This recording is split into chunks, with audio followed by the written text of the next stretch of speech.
Welcome to another deep dive into American Scandal report by Skoob. I'm your host, OZ Dalton, and today we're uncovering one of the most devastating betrayals of public trust in modern American history, the Pat Tillman cover up. This isn't just another friendly fire incident. This is the story of how the highest levels of government and military leadership deliberately twisted the death of an American hero to serve their own political agenda. Picture this, it's 2002, and at the height of his NFL career, a young safety for the Arizona Cardinals makes a decision that shocks the sports world. Patrick Daniel Tillman Jr., Pat to everyone who knew him, walks away from a 5-year, $9 million contract offer to enlist in the United States Army. Born on November 6, 1976 in Fremont, California, Pat wasn't your typical NFL player. Raised in a patriotic family where his father had served in the Army, Pat developed an unshakable sense of duty early on. At Leland High School in San Jose, he dominated as a linebacker before earning a scholarship to Arizona State University. There, he became a legend, the 1997 Pac-10 Defensive Player of the Year, a natural leader who embodied determination on every play. The Arizona Cardinals selected him as the 226th pick in the 1998 NFL Draft.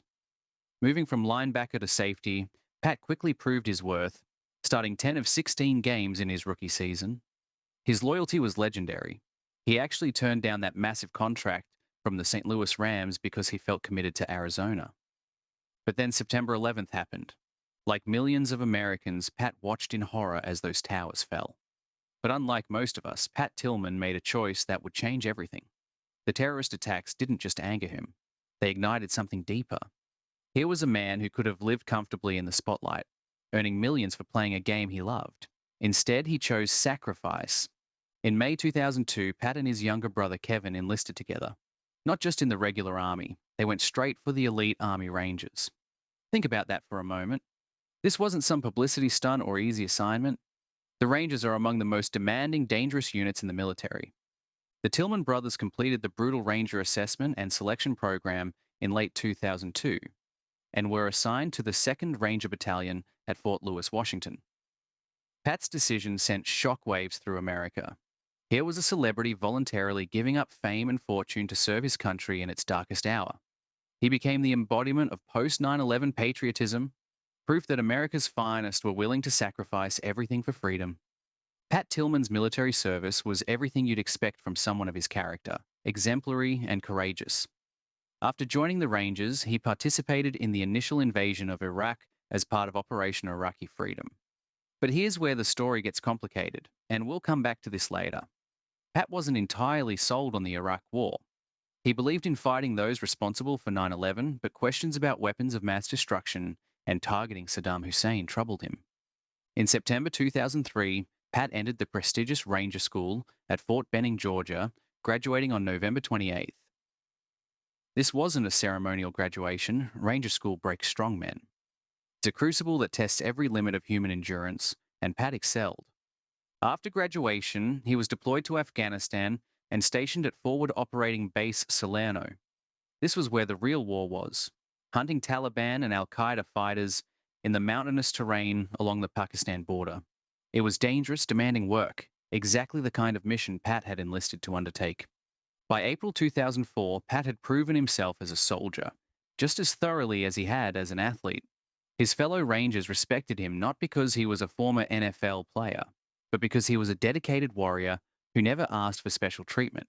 He lived in the same conditions, faced the same dangers, and displayed the same commitment as every other Ranger.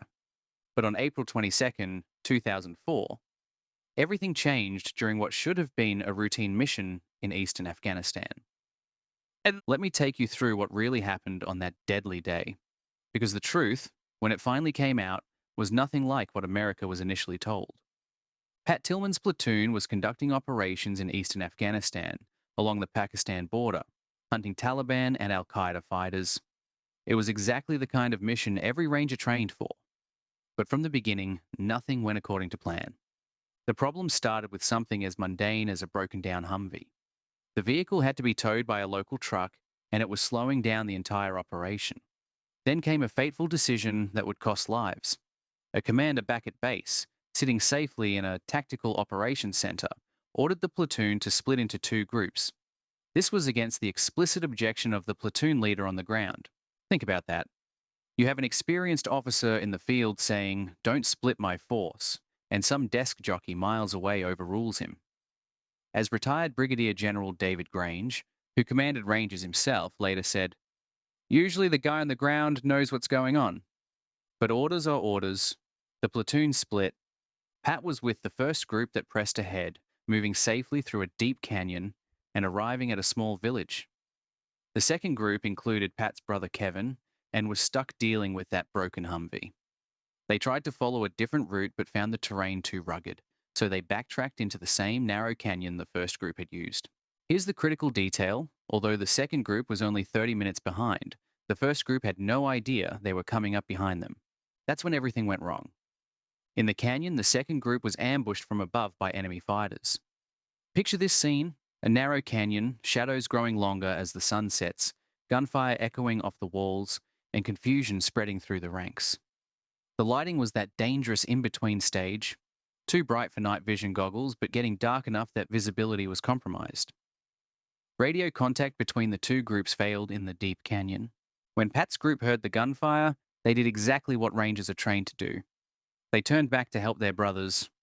According to his Silver Star citation, Pat showed incredible courage, leading a small rifle team, including an Afghan soldier, to the top of a ridge to engage what they thought was the enemy. Meanwhile, down in the canyon, a Humvee with a .50 caliber machine gun and 4 soldiers emerged from behind the broken vehicle. And here's where the tragedy became a nightmare. As they came out of the canyon, these soldiers were firing with what one Army investigator would later describe as gross negligence. They thought enemies were everywhere. In their panic and confusion, they began firing in all directions. They were hitting their own people. What happened next has haunted everyone involved for nearly 2 decades. Down in the village, the platoon leader was shot in the face. Another soldier was hit in the leg, but the worst was yet to come. As that Humvee with the .50 caliber machine gun emerged from the canyon, the soldiers inside were in a state of complete panic. They believed they were surrounded by enemies and began firing frantically in every direction. Pat Tillman, positioned on the ridge above, found himself directly in their line of fire. According to witness testimony that would eventually emerge, Pat realized what was happening. As those American soldiers took aim at his position, he did something that breaks your heart to imagine. He stood up and shouted, "I'm Pat effing Tillman! I'm Pat effing Tillman!" He was desperately trying to identify himself as a friendly. It didn't work. Pat Tillman was shot 3 times in the head at close range, less than 10 yards away, according to Army doctors. Also killed was an Afghan militia soldier, Syed Farhad, who was fighting alongside the Americans. The platoon leader, First Lieutenant David Uthlaut, and 19-year-old radio operator Jade Lane were wounded in the same incident. Pat Tillman, the NFL player who gave up millions to serve his country, the Ranger who embodied everything America wanted to believe about itself after 9/11, was killed by his own side in a moment of panic and poor decision-making. But here's what makes this tragedy into a scandal of epic proportions. The Army knew almost immediately that this was friendly fire. They knew Pat had been killed by American bullets. They knew the heroic story they were about to tell. The world was a complete fabrication, and they told it anyway. On April 22, 2004, the Army announced that Pat Tillman had been killed by enemy combatants in an apparent ambush on a road outside the village of Spera. They painted a picture of heroic sacrifice, American forces attacked by Taliban fighters, with Pat dying while engaging the enemy. It was a complete lie, but what a useful lie it was. Here was the perfect wartime narrative: the NFL star who gave up everything for his country, dying a hero's death while fighting America's enemies. At Pat's memorial service, a Navy SEAL delivered a stirring account of Pat's final moments, describing how Pat sacrificed himself so his brothers could live. Years later, that same SEAL would testify before Congress, saying, "I'm the guy that told America how he died basically at that memorial, and it was incorrect." He had relied on Pat's fictitious Silver Star citation, which described him dying while engaging the enemy instead of being killed by friendly fire. But here's the most damning part. Senior Army commanders knew this account was false within days of the shooting. General John Abizaid knew. General Stanley McChrystal knew. According to author John Krakauer's investigation, McChrystal was informed on the very day of Tillman's death that he had been a victim of friendly fire. Despite knowing the truth, These generals approved awarding Pat the Silver Star, the Purple Heart, and a posthumous promotion to corporal. They allowed the false narrative to spread through the media, through political speeches, and most cruelly to Pat's grieving family. General McChrystal later claimed he sent a memo warning top officials and President Bush to avoid using similar language in public announcements because he suspected friendly fire. But think about that. He suspected it, yet still approved medals based on a story he knew might be false. 9 days after Pat's death, McChrystal was promoted to Major General. The cover-up was systematic and deliberate. According to specialist Brian O'Neill, the last soldier known to see Pat alive, superiors warned him not to divulge information about the friendly fire incident, especially to the Tillman family. This was in direct violation of Army regulations requiring families to be notified of such circumstances. For over a month, the Tillman family lived with the false comfort of believing their son died heroically engaging the enemy. The truth was kept from them through Pat's memorial service, through countless media interviews, and through public statements by government officials. The lie couldn't hold forever. About a month after Pat's death, faced with mounting evidence and internal pressure, the Army made a shocking announcement. Pat Tillman had been killed by friendly fire. But even then, the military tried to control the narrative. They called it an accident, an unfortunate consequence of the fog of war. What they didn't mention were the deeper questions that were beginning to emerge. The Tillman family, devastated by the loss and betrayed by the deception, demanded answers. Pat's mother, Mary Tillman, became a relentless advocate for the truth, forcing investigation after investigation. As Kevin Tillman would later testify, through the amazing strength and perseverance of my mother, the most amazing woman on earth, our family has managed to have multiple investigations conducted. But each investigation seemed to raise more questions than answers.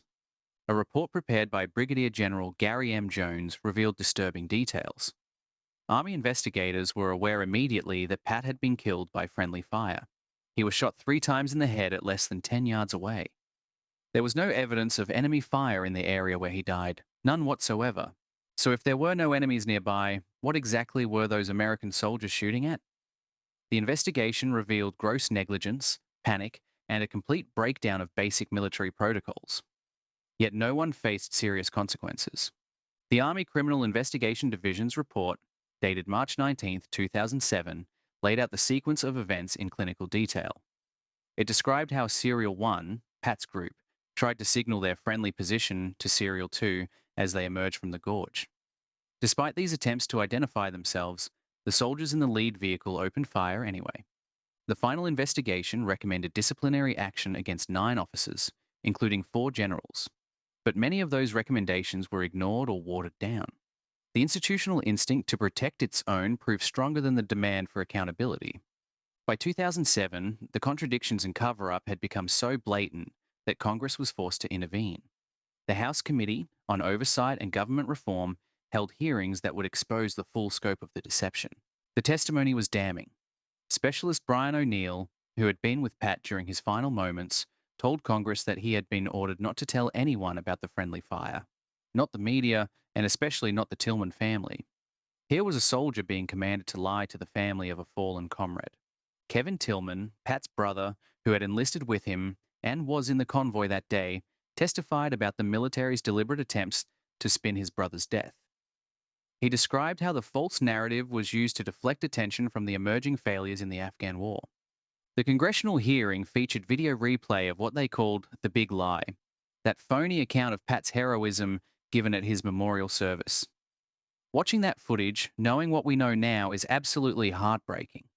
Here were Pat's family and friends taking comfort in a story of heroic sacrifice that senior military officials knew was completely false. Kevin Tillman's words to Congress capture the family's anguish.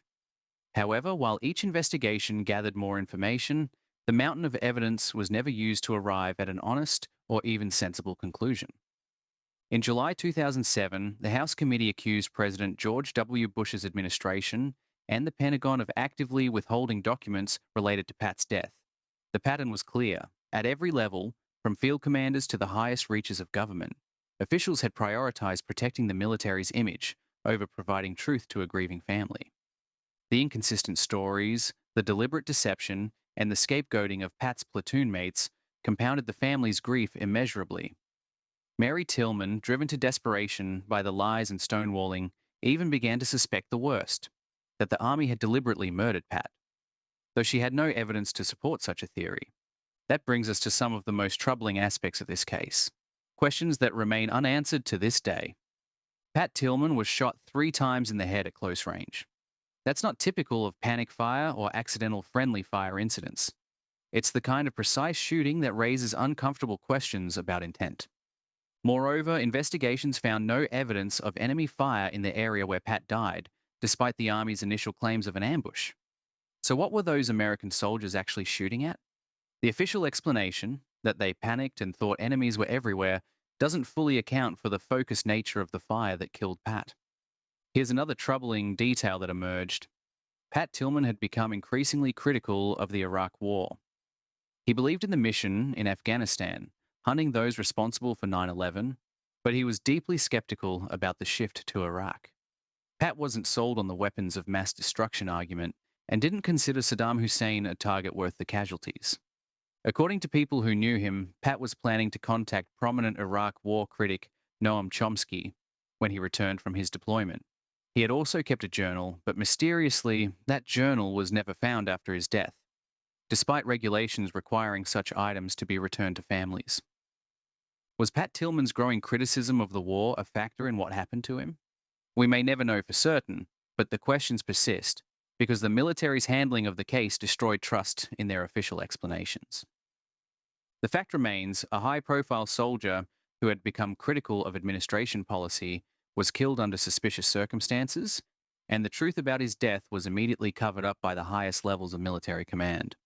The Pat Tillman cover-up became one of America's greatest national scandals because it represented a perfect storm of government betrayal, military dishonor, and the manipulation of patriotic sacrifice for political gain. Pat Tillman wasn't just any soldier. He was the embodiment of post-9/11 American idealism. His decision to leave the NFL and enlist had made him a symbol of patriotic sacrifice. When he was killed, early government and military statements portrayed his death as the result of enemy action, creating a narrative that aligned perfectly with wartime messaging about valor and unity. This came at a crucial moment. By 2004, public confidence in the wars in Afghanistan and Iraq was becoming increasingly fragile. Americans were already questioning the accuracy of government statements, particularly about weapons of mass destruction in Iraq. The Tillman story provided a much-needed boost to flagging morale. Here was proof that America's best and brightest were willingly sacrificing everything for freedom.